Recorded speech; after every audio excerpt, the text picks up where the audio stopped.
అందరికీ నమస్కారం. ఈరోజు మనం ఒక చాలా ముఖ్యమైన సంస్థ గురించి మాట్లాడుకుందాం. భారత కంప్ట్రోలర్ అండ్ ఆడిటర్ జనరల్. అదేనండి, మనం తరచుగా వినే సిఏజీ. అసలు ఈ సంస్థను మన ప్రజాధనానికి కాపలాదారు అని ఎందుకు అంటారో ఈ విశ్లేషణలో లోతుగా చూద్దాం. ఒక్కసారి ఆలోచించండి, ఇంత పెద్ద దేశంలో మొత్తం మన ఆర్థిక వ్యవస్థను ఎలా గమనిస్తారు? ప్రభుత్వాలు వేలు, లక్షల కోట్లు ఖర్చు పెడుతుంటాయి కదా. ఆ ఖర్చు పెట్టే ప్రతి పైసా, అంటే మనమందరం కష్టపడి కట్టిన పన్ను డబ్బు, అది నిజంగా సరైన దారికే వెళ్తోందా లేదా అని ఎవరు చూస్తారు? ఎలా నిర్ధారించుకుంటారు?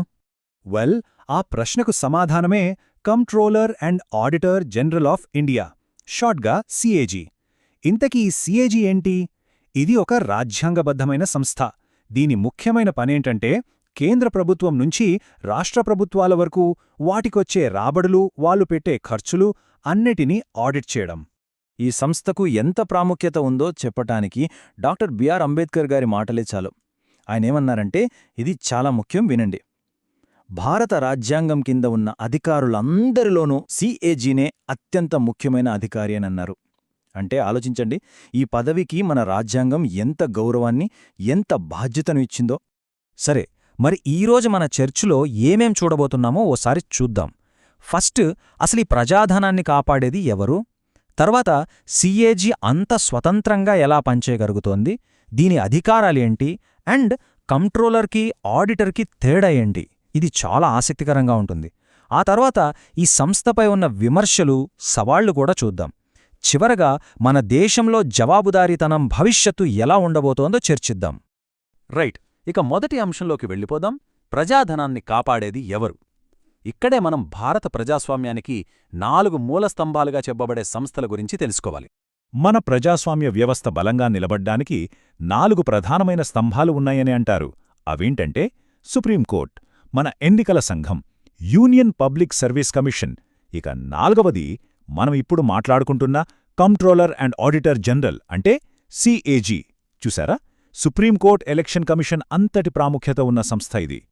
ఓకే, ఇంత ముఖ్యమైన సంస్థ అంటే అది ఖచ్చితంగా స్వతంత్రంగా ఉండాలి కదా. ఏ రాజకీయ ఒత్తిడికి లొంగకూడదు. మరి దానికోసం మన రాజ్యాంగం ఈ కాపలా కుక్కను, ఈ వాచ్డాగ్ను ఎలా కాపాడుతుందో చూద్దాం. ముందుగా సిఏజీ నియామక ప్రక్రియ చూద్దాం. వీరిని నేరుగా భారత రాష్ట్రపతి నియమిస్తారు. పదవి చేపట్టే ముందు రాజ్యాంగాన్ని కాపాడుతానని ప్రమాణం చేస్తారు. టర్మ్ వచ్చేసి 6 ఏళ్లు లేదా వాళ్లకి 65 ఏళ్లు వచ్చేవరకు. ఏది ముందైతే అది. ఇక్కడే ఉండి అసలు విషయం, వీరిని పదవి నుంచి తీసేయడం అస్సలు సులభం కాదు. ఏకంగా సుప్రీంకోర్టు జడ్జిని తొలగించాలంటే ఎంత కఠినమైన ప్రక్రియో, వీరిని తీసేయాలన్నా కూడా సేమ్ అదే ప్రాసెస్ ఫాలో అవ్వాలి. ఇప్పుడు చూడండి, వీరి స్వాతంత్రాన్ని కాపాడటానికి మన రాజ్యాంగం ఎలాంటి రక్షణ కవచాలిచ్చిందో. 1. పదవీకాలానికి పూర్తి భద్రత, అంటే రాష్ట్రపతి దయమీద వీళ్ళు ఆధారపడరు. 2. పదవీకాలం ముగిశాక వీళ్ళు మరే ఇతర ప్రభుత్వ ఉద్యోగానికి అర్హులు కారు. ఎందుకంటే భవిష్యత్తులో ఏదో పదవి వస్తుందనే ఆశతో ప్రభుత్వానికి అనుకూలంగా వ్యవహరించకూడదని. 3. వీరి జీతం సుప్రీంకోర్టు జడ్జితో సమానం, దాన్ని ఎవరూ తగ్గించలేరు. ఇక అన్నిటికంటే ముఖ్యమైనది, సిఏజీ ఆఫీస్ ఖర్చులన్నీ కన్సాలిడేటెడ్ ఫండ్ ఆఫ్ ఇండియా నుంచి నేరుగా వస్తాయి. అంటే ఈ ఖర్చుల మీద పార్లమెంట్లో ఓటింగ్ పెట్టాల్సిన అవసరం లేదు. దీనివల్ల వాళ్లు నిధుల కోసం ప్రభుత్వం మీద ఆధారపడాల్సిన పనుండదు. భలే ఉంది గదా ఈ ఏర్పాటు. సరే, ఇంత భద్రతా, స్వాతంత్ర్యం ఇచ్చారు, బానే ఉంది. కాని అసలు సిఏజీ చేసే పనేంటి, వాళ్ల అధికారాలేంటి? ఇప్పుడు వివరంగా చూద్దాం. సిఏజీ బాధ్యతల పరిధి నిజంగా చాలా పెద్దది.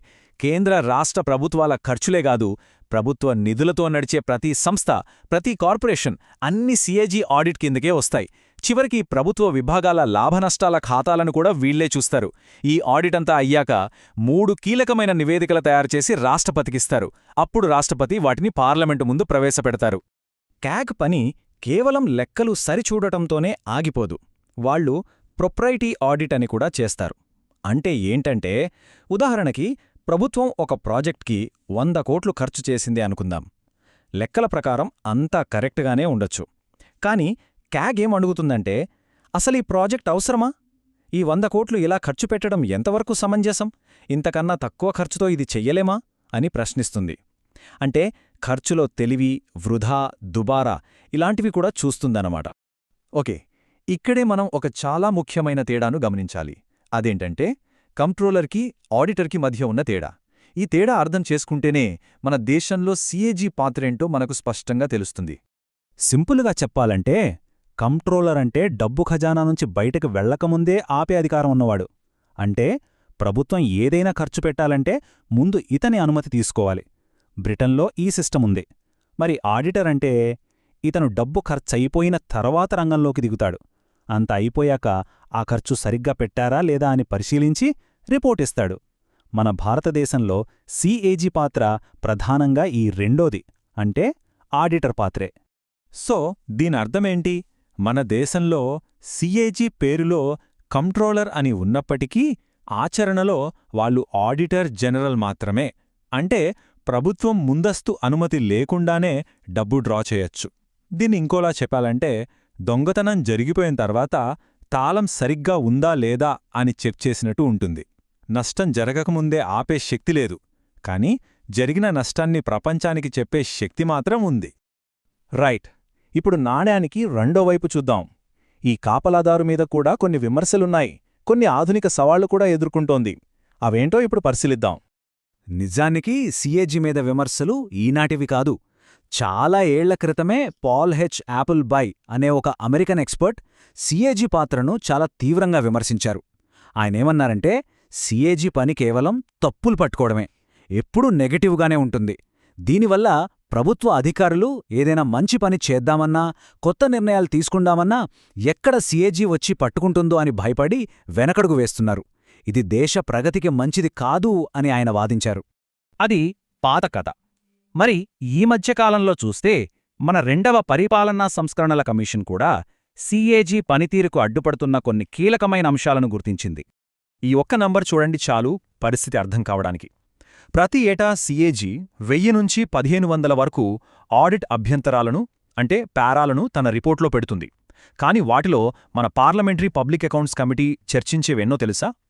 కేవలం 15 నుంచి 20 మాత్రమే. ఒక్కసారి ఆలోచించండి. 1000కి పైగా తప్పులు ఎత్తి చూపిస్తే వాటిలో కేవలం 20 లోపే చర్చకొస్తున్నాయి. అంటే మిగిలిన 98% రిపోర్ట్లు దాదాపుగా పక్కకు వెళ్ళిపోతున్నాయన్నట్టే. ఇది మన సిస్టంలోని అతి పెద్ద సమస్య. ఈ రోజుల్లో సీఏజీ ఎదుర్కొంటున్న ముఖ్యమైన సవాళ్లు ఏంటంటే, 1 ఆడిట్ రిపోర్ట్లను పరిశీలించడంలో విపరీతమైన ఆలస్యం. దీనివల్ల అవి పాతబడిపోతున్నాయి. 2 మనం ముందే అనుకున్నట్టు అంతా అయిపోయాక ఆడిట్ చేయడం వల్ల జరగాల్సిన నష్టం జరిగిపోతోంది. 3 ఎప్పుడూ తప్పులు వెతకడం మీదనే ఫోకస్ ఉండటంతో మంచి అధికారులు కూడా రిస్క్ తీసుకోవడానికి భయపడుతున్నారు. 4 ప్రభుత్వ డిపార్ట్మెంట్లు సీఏజీ అడిగిన ప్రశ్నలకు సరిగ్గా స్పందించకపోవటం. చివరిగా మీడియా కానీ, ప్రజలు కానీ ఈ రిపోర్ట్ల మీద పెద్దగా శ్రద్ధ చూపకపోవడం కూడా దీని ప్రభావాన్ని తగ్గిస్తోంది. సరే, ఇంత చర్చ తర్వాత మనం ముగింపుకొస్తున్నాం. జవాబుదారీతనం భవిష్యత్తు ఎలా ఉండబోతోంది? దీనికి సమాధానం ఈ అవసరమైన కాని కొన్ని లోపాలున్న కాపలాదారు పాత్రలోనే ఉంది. చివరిగా మనం అర్థం చేసుకోవాల్సిందేంటంటే, సీఏజీ మన ప్రజాస్వామ్యానికి చాలా చాలా ముఖ్యమైన స్తంభం. ఆర్థిక జవాబుదారీతనాన్ని నిలబెట్టేది ఇదే. కాని సమస్యేంటంటే, ఈ కాపలా కుక్క గట్టిగా అరుస్తోంది, కాని ఆ అరుపులు వినేవాళ్ళు, పట్టించుకునేవాళ్ళు చాలా తక్కువగా ఉన్నారు. మన సిస్టంలో ఉన్న ఆలస్యం, రిపోర్ట్లపై సరైన చర్యలు తీసుకోకపోవడం ఇవన్నీ దాని ప్రభావాన్ని బాగా తగ్గించేస్తున్నాయి. ఈ విశ్లేషణను ఒక ఆలోచింపజేసే ప్రశ్నతో ముగిద్దాం. రోజురోజుకీ మన వ్యవస్థలు, పాలన సంక్లిష్టంగా మారుతున్నాయి. ఇలాంటి టైంలో అసలొక ఆదర్శవంతమైన ప్రజా కాపలాదారు ఎలా ఉండాలి? కేవలం తప్పులు పట్టి విమర్శించేవాడిగా ఉండాలా? లేక ప్రభుత్వానికి ఒక స్నేహితుడిగా, సలహాదారుగా మారి తప్పులు జరగకముందే దారిచూపేలా ఉండాలా? ఈ ప్రశ్నకు మనం వెతుక్కునే సమాధానంలోనే మన ప్రజాస్వామ్య భవిష్యత్తు ఆధారపడి ఉంది. దీని గురించి ఆలోచించండి.